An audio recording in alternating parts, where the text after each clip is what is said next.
Hi friends, எல்லோரும் எப்படி இருக்கீங்க? நல்லா இருப்பீங்க. பேசும் கிரகங்களிலிருந்து உங்கள் நித்யா ராஜேந்திரன். ஃப்ரெண்ட்ஸ், நம்ம நிறைய விஷயங்கள் பற்றி பேசிகிட்ருக்கோம் இல்லைங்களா?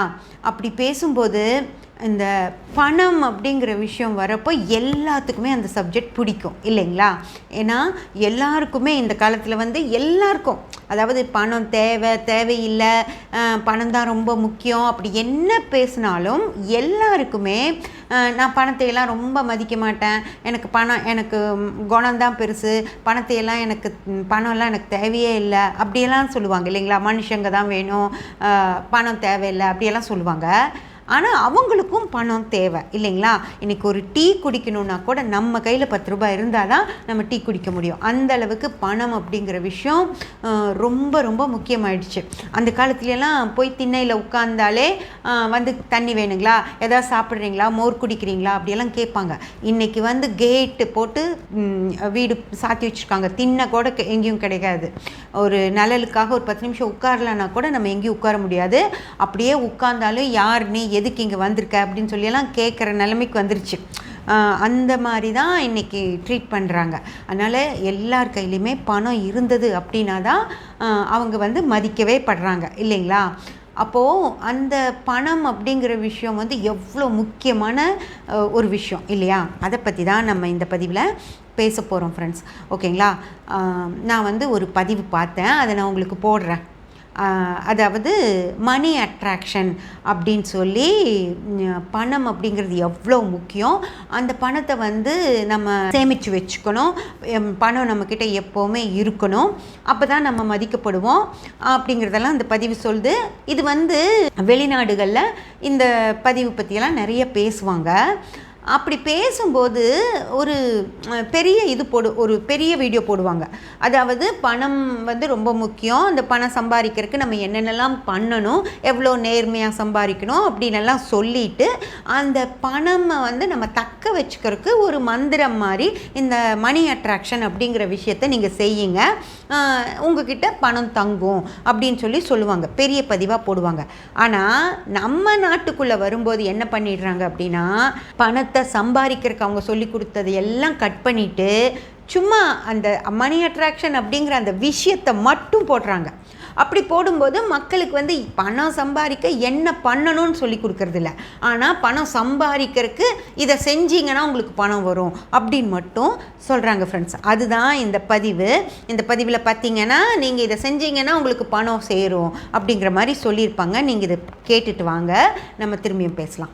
மணியை பொறுத்தவரையிலும் நம்ம எல்லாருக்குமே ஒரு பிலீஃப் பேட்டர்ன் அப்படின்றது ஒன்று இருக்கும். அந்த பிலீஃப் பேட்டர்ன் என்னன்னு பாத்தீங்க அப்படின்னா, பணம் சம்பாதிக்கிறது ரொம்ப ஒரு கஷ்டமான விஷயம். மணி டசன்ட் க்ரோ ஆன் ட்ரீஸ். இதெல்லாம் நம்ம அதை கேட்டு வளர்றதுனால அவ்வளவு ஈஸியா அட்ராக்ட் பண்றது கஷ்டம். நம்ம என்ன நினைக்கிறோமோ அதுதான் நடக்கும். சோ இதுக்கு ஒரு சிம்பிளான விஷயம் லா ஆஃப் அட்ராக்ஷன்ல ஃபர்ஸ்ட் நம்மளோட பிலீஃப் பேட்டர்னை நம்ம மாத்தணும். Money comes to me easily, I am a money magnet, I expect money from unexpected sources in unexpected ways அப்படின்னு சொல்லி நம்ம அந்த பிலீஃப் பேட்டர்னை நம்ம மாத்துறோம். அது எப்படிங்க பணம் இல்லாத டைம்ல எப்படி அந்த மாதிரி எல்லாம் பாசிட்டிவா யோசிக்க முடியும் அப்படின்னு சொல்லி நீங்க கேட்கலாம். இதுக்கு ஒரு சிம்பிளான டிப் என்னன்னு பாத்தீங்கன்னா, start writing, because writing is 10 times more powerful than visualizing or than imagining it inside our own heads. So காலையில நீங்க எந்திரிச்ச உடனே whatever I said just now, நீங்க தொடர்ந்து ஒரு 40 days, morning 3 times, afternoon 6 times and night 9 times நீங்க எழுதி பாருங்க. அதுக்கப்புறமா உங்க லைஃப்ல பணம் வரலன்னா இந்த வீடியோல கமெண்ட் பண்ணுங்க. ஃப்ரெண்ட்ஸ், இப்போ நீங்க இது கேட்டீங்க இல்லையா? அதுல அவங்க என்ன சொல்லியிருக்காங்க அப்படின்னு பாருங்க. அதாவது பணம் சம்பாதிக்கணும் அப்படின்னா நீ மைண்டில் என்ன வச்சுக்கணும் அப்படின்னா, நான் பெரிய பணக்காரன், எனக்கு நிறைய பணம் வரும், அந்த பணம் என்கிட்டயே தங்கி இருக்கும், நான் தான் பெரிய பணக்காரன் அப்படின்னு சொல்லி உன் மனசில் நீ நினச்சிக்கிட்டே இரு.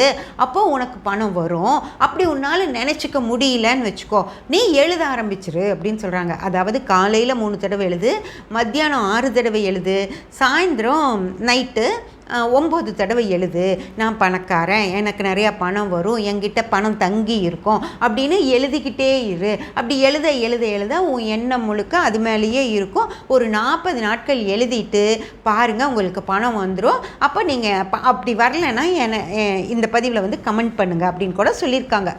ஓகே, அவங்க என்ன சொல்கிறாங்க, நம்பிக்கையோடு எழுதுங்க, கண்டிப்பாக உங்களுக்கு பணம் வரும் அப்படின்னு சொல்லி சொல்கிறாங்க ஃப்ரெண்ட்ஸ். ஓகேங்களா? இப்போது இந்த விஷயத்தை யார் செய்யணும் அப்படின்னு சொல்லி நீங்கள் நினைக்கிறீங்க? அவங்க சொல்லிட்டாங்க, அது ஒரு நல்ல விஷயந்தான், நம்ம அதை எடுத்துக்கலாம்.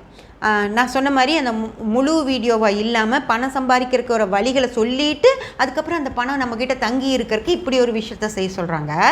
இவங்க வந்து அதை சொல்லாமல் வெறும் பணம் தங்கிறதுக்கு மட்டும் ஒரு விஷயம் சொல்கிறாங்க. சரி, அப்போது நம்ம வந்து யார் இப்போ நம்ம தமிழ்நாட்டில்னு வச்சுக்கோங்க, தமிழ்நாட்டில் இந்த பணத்தை வந்து இப்படி பத்திரப்படுத்துறதுக்கு பணம் என்கிட்டயே, நான் பணக்காரன், பணம் என்கிட்ட தங்கி இருக்கணும், எனக்கு நிறையா பணம் வரணும் அப்படின்னெல்லாம் யார் எழுதுவாங்க அப்படின்னு சொல்லி யோசனை பண்ணி பாருங்கள் ஃப்ரெண்ட்ஸ்.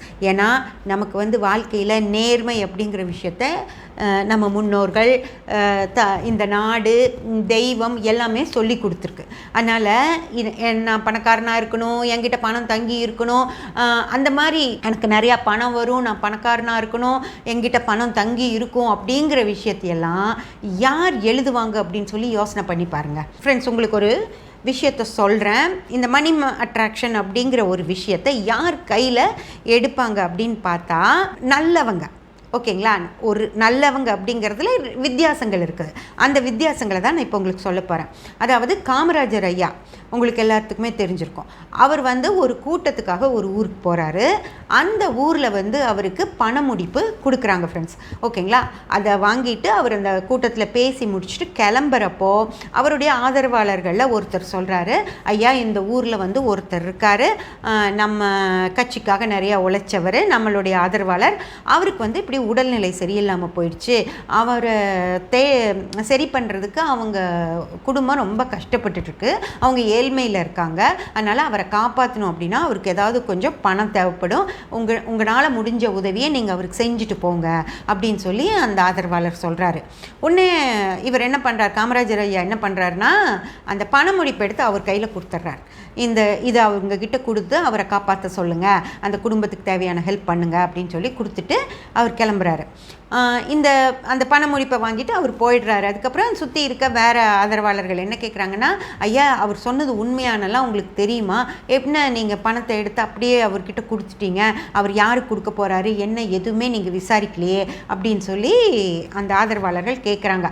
அப்போ அவர் என்ன சொல்கிறாரு அப்படின்னா, அதாவது தர்மம் பண்ண வேண்டியது என்னோட கடமை, நான் வந்து அவருக்கு கொடுத்தாலும் அந்த உடல்நிலை சரியில்லாதவருக்கா இருந்தாலும் சரி அந்த பணத்தை நான் கொடுக்க போகிறேன், இல்லை இவர் வந்து அவருக்கு கொண்டு போய் கொடுக்காம இவரே வச்சுக்கிட்டாலும் எனக்கு அதில் ஒரு பிரச்சனையும் இல்லை, என்னோட வேலை வந்து தர்மம் பண்ணுறது தான், அந்த பணம் யாருக்கு போய் சேரணுமோ அவங்க போய் சேர்ந்துருக்கட்டும் அப்படின்னு சொல்லி அவர் சொல்லிடுறார். ஏன்னா பணம் அப்படிங்கிற விஷயத்தை அவர் பெருசாக மதிக்கவே இல்லை ஃப்ரெண்ட்ஸ். அவருக்கு வந்து அவர் கடமையை செய்யணும், அதுக்கு ஏதோ அவர் சாப்பிட்றதுக்கும் போட்டுக்கிறதுக்கு ஒரு துணி இருந்தால் போதும் அப்படின்னு நினச்சதுனால அவர் பணம் அப்படிங்கிற விஷயத்த பெருசாக மதிக்கலை. என்கிட்ட இருக்குது, உங்ககிட்ட கொடுத்துட்றேன், அது போய் சேர வேண்டிய இடத்துக்கு சேர்ந்துரும் அப்படின்னு அவர் நம்ப ஆரம்பிச்சிட்டார். அவர் மிக மிக நல்ல மனிதர், ஒரு நல்லவர். ஓகேங்களா? பணப்பற்று அப்படிங்கிற விஷயம் இல்லாதவர், அகம் சார்ந்த ஒரு மனிதர்.